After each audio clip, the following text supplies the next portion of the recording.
So let's start talking about packing and relaxing. You all had a chance to sort of work on the underlying principles of packing and relaxing yesterday anyways. So this should feel like a direct continuation. So we're interested in packing such that maybe the sidechain orientations shift slightly, and then we're interested in relaxing such that we're accommodating whatever change we made to the pose in the previous step. And can you think of sort of differentiating between sidechain versus backbone atoms and what we might be interested in packing or relaxing? So maybe in packing, you're trying to figure out the exact sidechain conformations that lead to lower energy. And then in relaxing, do you think that has an effect on sidechains? All right, so let's take a look. So in Rosetta, we're able to pack the rotamers, so the sidechain conformations. And for that, we will need the phi and psi backbone torsion angles. And based on the backbone, which the sidechain conformations are dependent on, we can sort of figure out the exact correct orientation based on sidechain specific energy. And so whenever we have some change in backbone, we can almost always guarantee that the entire sidechain should be repacked, because a small perturbation either in the phi psi or in general when you change where that backbone sort of XYZ is, leading to some perturbation to phi and psi, then you will have to repack your sidechains and then get the lower energy conformation. And do we have sidechain energies in PyRosetta? Yeah, so per residue energies, does it consider sidechain atoms? Maybe sidechain heavy atoms? And then we calculate that for a residue, where it includes maybe all of the heavy atoms. And then are we able to separate the energy terms contributed by the sidechain versus the backbone? Do you think that a sidechain can contribute to hydrogen bonding? Do you think a sidechain heavy atom can have steric clashes? Okay, so maybe we are interested in calculating the overall energy for the sidechain atoms as well. So going back to repacking rotamers onto our modified backbone, what we can do is we can use backbone-dependent rotamer library and then sort of figure out, based on the new phi and psi, what's the probability of having a certain set of rotamers. And so we have our rotameric angles, and the idea is to figure out which one is the most probable. And we can do this using Squirrel 4 from Roland Dunbrack and others. And so the idea is to use the library and have a backbone-dependent search and then figure out exactly which sidechains are probabilistically feasible for that backbone. And then do you think it matters if we consider all sidechains at once versus if we sort of go one residue at a time? Do you think it matters how we pack these sidechains? Should it be sequential? Or another question, you have, in the case of arginine, how many dihedral angles do we have for the sidechain? So we're going to have 5 chi dihedrals. And we looked at some chi angles just in general, where they are. And if I ask you, whenever we're calculating chi 2, should it depend on chi 1, what would you say? So if we go back to sort of hinges in general, it matters where the rest of the sidechain, or sort of the root of it, is. And since the sidechain is connected to the backbone, that's why we really care about phi psi as the starting point. And afterwards, you might want to consider, well, what happens to the rest of the sidechain angles? And so in PyRosetta, all the rotameric predictions are based on Squirrel 4 energies, and we'll be demonstrating that later today. So our goal is to optimize and pack the correct rotamers onto a given fixed backbone. So our input is going to be the pose. What's a pose? Okay, so we have some information on our protein in terms of its sequence and its 3D coordinates. And what's a score function?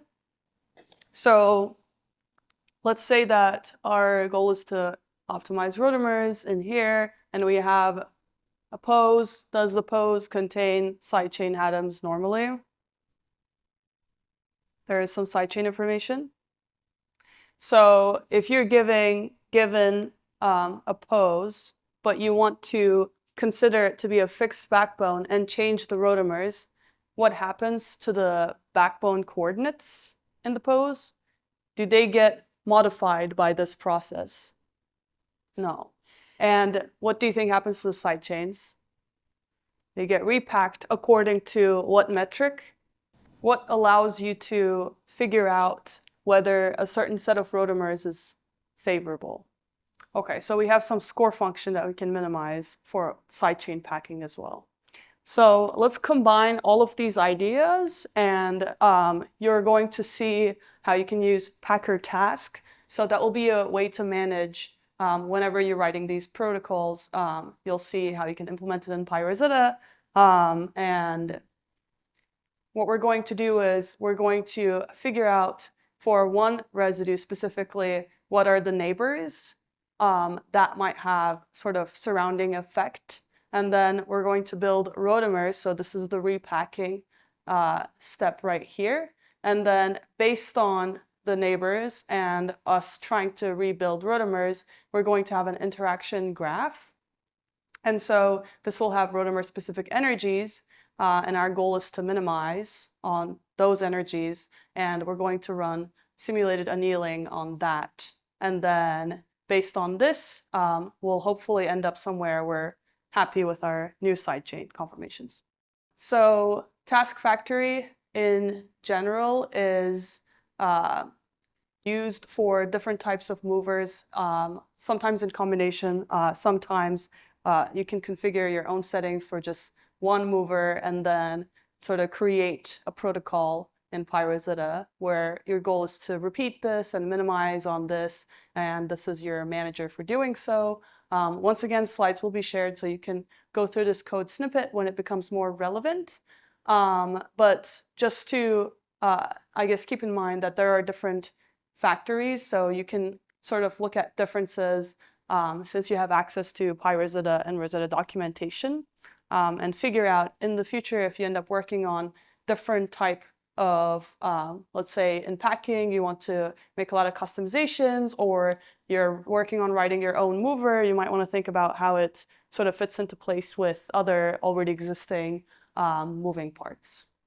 Yeah, so before we go into this, I want to ask you, what is design? We spent a good bit of time talking about folding or protein structure prediction, or very briefly, we talked about determining protein structures in experiments, right? So what kind of experiments do we use for structure determination?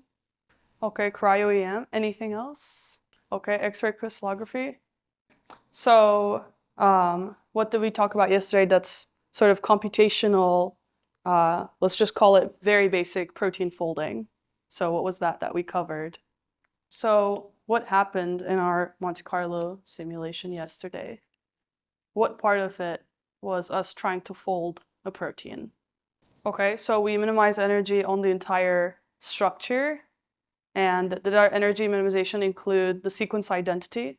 So question, were we changing the sequence identity yesterday in our minimization? No. But did we intrinsically have some energy due to the sequence or the residue identity at each position? Because in Rosetta, once again, the pose is going to have the sidechain information, right? Unless you want to coarsen the space and sort of exclude the sidechains. And then there's a certain setting under which you can run it to be coarsened that way. And what is that called? Right, so you can have centroid representation once again, just to connect everything together here for a second. So we weren't making changes to the sequence itself, but this is something that we're interested in. We're interested in designing new sequences and changing the structure or starting from scratch. And so that is going to be called protein design, where the idea is to come up with a brand new sequence, or sometimes just redesign, where you take an existing protein with an existing sequence and you just make some changes to it in the sequence space. And then you want to see how the new side chains pack and fit with the rest of the structure. And so in Rosetta, we're not going to do a full demonstration on design because we will be talking about machine learning protocols and how you can do this with other types of methods like protein MPNN. However, there is a way to design in Rosetta, and you'll be given some information on how to do that if you needed to, and you'll have to repack your rotamers throughout design so that every time you sort of come up with a change or a mutation in the sequence, you check that the side chain conformations make sense. Yeah, so once again, design is coming up with new amino acids at different positions, and then in Rosetta, it means you repack these onto a fixed backbone. And so by default, whenever you run packing, design will be on by default in Rosetta. And it will also be all amino acids. So there's things you can do to play with this. You can, first of all, omit a specific amino acid from being designed at all. Can you think of an amino acid, so one of the 20 that we might not be interested in designing at all? We might just exclude that from possible sort of solutions for a residue. We might just exclude one identity, or maybe multiple. What creates some problem or maybe undesired effect in our design? Okay, so maybe we're interested in omitting prolines. I could see that. You could think to omit perhaps based on size. So if the side chain group was too small for your desired application or interface or whatever you're working on, you could perhaps choose to exclude glycine, sure. Any other? Okay, so maybe the opposite is true for the bulky ones. And just another amino acid we talked about yesterday. Okay, so let's just say for disulfide bonds, we might be interested in omitting cysteines, especially we don't want our design to drastically change compared to one previous iteration. So these are things you can customize, and you can also change a lot of things and sort of choose to exclude them from task operations. So these are the sets of instructions, the set of instructions that you have for your design and repack protocol, and you can make changes to it. One thing to note is that whenever you sort of get rid of a setting or turn off a specific setting, you won't be able to turn it back on. So you would have to sort of reinitialize PyRosetta and start over. If you make changes, they wouldn't be reflected based on sort of running through one protocol.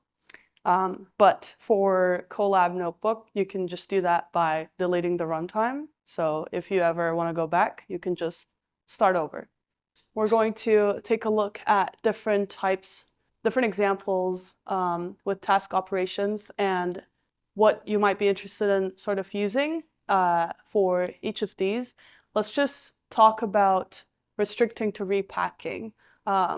So based on the previous slide, what do you think number 4 exactly means? What does it mean to restrict? Okay, so since design is on by default, well, maybe restricting to repacking, we're just changing the side chain conformations, but not the actual amino acid identity. And maybe our whole goal is to minimize based on the fixed backbone and based on that sequence fixed, but only change where the side chains actually are. And so we can decouple the repacking problem from design altogether. And oh yeah, also one thing to note is that TaskFactory is order independent. And so What does it mean to be order independent? Okay, so the protocol or the settings that you add are not added sequentially, they just all run at once. So you make the settings for your TaskFactory, and then that final bag of instructions end up just being executed. And so for your starting point, you will have to know some sequence for the starting pose, even if it isn't exactly correct. Maybe you're starting from a random sequence, but you'll still have to have your pose have some sequence identity at each position, and then you can figure out exactly how you want to run this and land on an answer that makes sense. To talk about a few other protocols here, you'll see Pack Rotamers mover and fast relax. And so with Pack Rotamers mover, since you looked at movers before, I think you can sort of visualize, and the name gives it away. The idea is to just move at the level of rotamers. And then with fast relax, it's a very sort of much more integrated way of doing minimization compared to what you wrote yesterday. So it entirely builds on that logic. And with fast relax, you can choose to minimize, let's say, the backbone or sidechain, or by default, everything at once. And the idea is to make coordinate changes here. And so let's say that we're going to run simulated annealing for rotamer repacking. This is sort of the pseudocode to put it into perspective. This builds onto what we looked at yesterday, but let's just say that your idea is to figure out the interaction network. So for a new rotamer, the interaction graph will allow you to figure out exactly what possible rotamer will have better energy than the previous rotamer. So previous conformation will have some energy, and as long as your newer one is minimizing on that, you're going to have criterion similar to yesterday for making a decision. So once it's accepted or rejected, you'll go through this and you'll have a number of iterations. Perhaps you have some effects on temperature. Raise your hand if you got to the portion where you started changing how temperature is passed into your basic folding function yesterday. Okay, what were the strategies that you tried? Okay, so maybe you had two constant values and one of them just came later on. And then what else did we see? Okay, so maybe some more biological inspiration for exactly how temperature should be varied. Anybody else? So to converge on an answer, you had temperature be determined by the number of iterations, and then have some relationship between those two so that you would finally get into the energy well and then settle on an answer. That makes sense. Yeah, so these are some strategies, and we're going to talk about exactly what happens to temperature here, as well as other things that we sort of either ramp up or down at the very end. But let's just take a look at this interaction graph. So let's say that our rotamer at this position here, so in yellow, is the one that we're interested in repacking. And so we have a set of neighboring residues and their sidechain conformations. And so these orientations themselves are not changing. We're only interested in the yellow one. So sort of going through our pack rotamer protocol.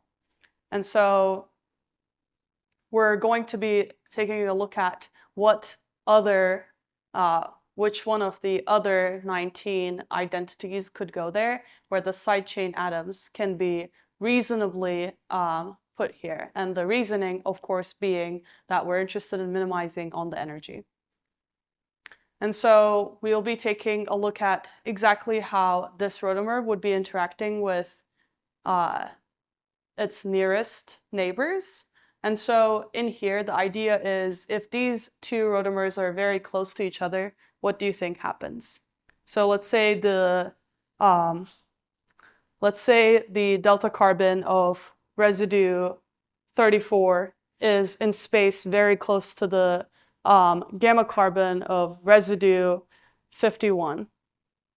What happens if they get really, really close to each other? So maybe there is some repulsion the closer they get.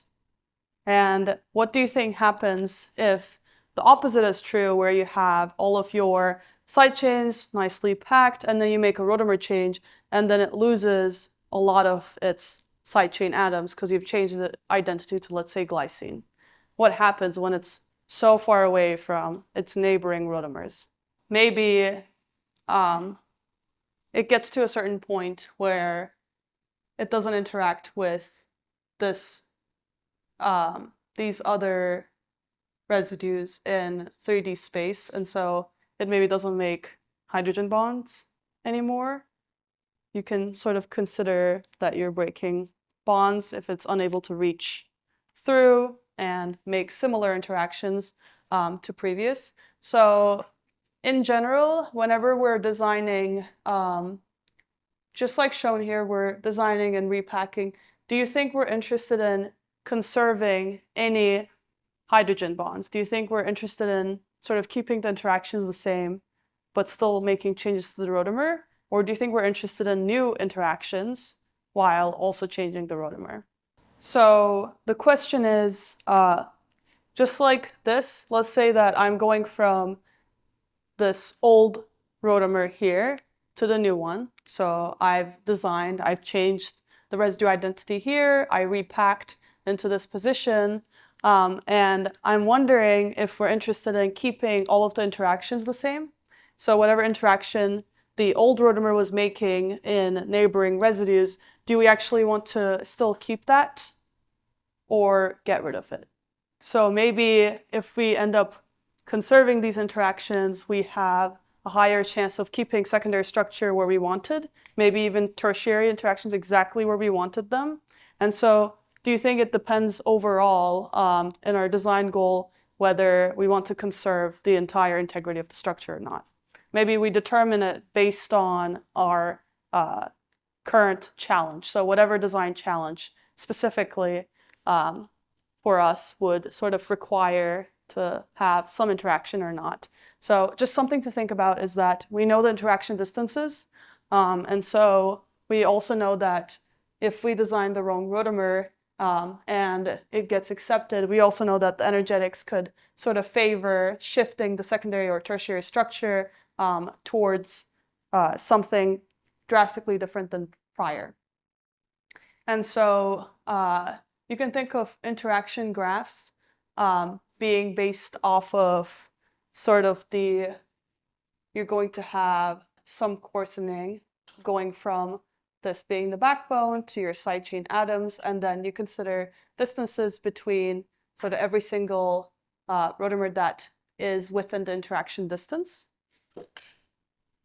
And so our goal is to figure out using one body and two body rotamer energies, whether it would be favorable to sort of create a new certain rotamer and then pack it and figure out if it fits overall into the neighborhood.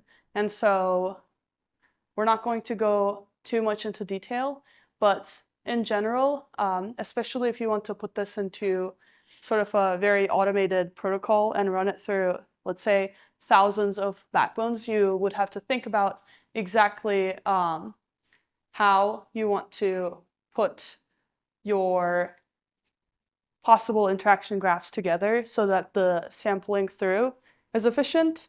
As we know, it takes a while to converge in an answer. So for anybody who tried a protein that was longer than maybe 10 residues long peptide. So anyone try something that was a longer protein yesterday? And did you see that it took a long time, or was it doing just as fine as the peptide? So let's say that we have the average length for a protein once again. So let's say it's 300 residues long, and we are making some perturbations also at the backbone, and then the entire rotamer interaction graph will have to be reconstructed. Whenever you actually make perturbations at the backbones, and then you can sort of you can sort of imagine it becoming pretty inefficient pretty quick. So with PyRosetta, there are certain settings that you can use for submitting jobs to a cluster, and we'll be talking more about that when we discuss CPU versus GPU tomorrow. So we'll get back to that. And you also know a little bit about Lennard-Jones potentials. And so the attractive and repulsive forces allow you to figure out exactly where a rotamer should be placed or could be placed, because you don't want clashes. That is sort of very high energy to have a clash, right? So whenever we score it and we have two carbons that are really close to each other and they're either clashing or really close to clashing, that's going to have a very high energy term. And we know that we have that type of calculation at the atomic level, and so we're able to figure out exactly the correct threshold in terms of our energy, and then write these protocols based off of a certain tolerance. And so in our typical use, you'll see exactly this. The idea is you have to define exactly what type of packer. So in this case, it's at the level of rotamers, and you assign your operation and use TaskFactory on your packer, and then apply it onto your pose. And so this, as well as the imports, will be shared with you so that you can follow along. And in terms of relaxing a protein or a backbone, the idea is to figure out any very close energy minima. So in relaxing, we're not really starting from scratch in that we don't have a fully unfolded or misfolded protein backbone. What we have is we have a backbone. Maybe it's slightly less than ideal. Maybe we've made some mutations so we don't know what's ideal about this backbone anymore. And so our goal is to run some type of relaxing protocol to figure out the closest energy minima. So our idea is to take a backbone and maybe, unlike the basic folding algorithm that you worked on yesterday, where, let's just say, you were sort of going between higher energy barriers. This time in relaxing, you can consider, well, maybe, let's say, this one is slightly lower energy, and you're not really changing and jumping over this barrier, but you're, let's say, compared to yesterday, you sort of have a lower barrier, but this state would be slightly lower, and so you have to make a slight transition towards here. So your search space is smaller. It's more well-defined because you already have a starting backbone. So it's easier to sort of get through as opposed to a fully misfolded protein, because if you do that, where are you starting? You're starting somewhere up here. All right, we talked about this yesterday. You might remember that we were going to change exactly what happens to the repulsive term's weight in packing and minimizing. So the relaxation protocol default configuration is that you have 5 cycles. So this is 5 full cycles through packing and then minimizing. And then you're changing what happens to the van der Waals repulsive term's weight. So what is FA rep? Okay, full atom repulsive, that's right. And so you're changing the full atom repulsive. Raise your hand if you saw in the energy breakdown of FA rep term yesterday. Okay, that should be everybody. And so the energy that is contributed, or the overall Rosetta energy score that you have, so some of it is contributed by FA rep, and we can determine this and specifically change its weight so that we're ramping up the repulsive term as we converge on an answer and minimize and hopefully get to a nearby minima. So are we guaranteed that this is a global minimum? No. Are we guaranteed that it's a local minimum?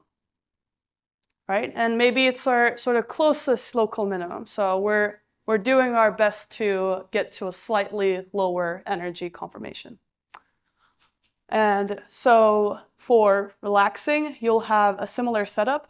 So the idea is to have some way of keeping score in general. And for this, we have Ref 15. You're going to use TaskFactory to line up all of the instructions and then have it be applied onto your pose. So does it matter what order you define these instructions for TaskFactory? Does the order change what happens? No. So we have everything that we're interested in, we put it together, and then we have some movement. So we define exactly what should be happening.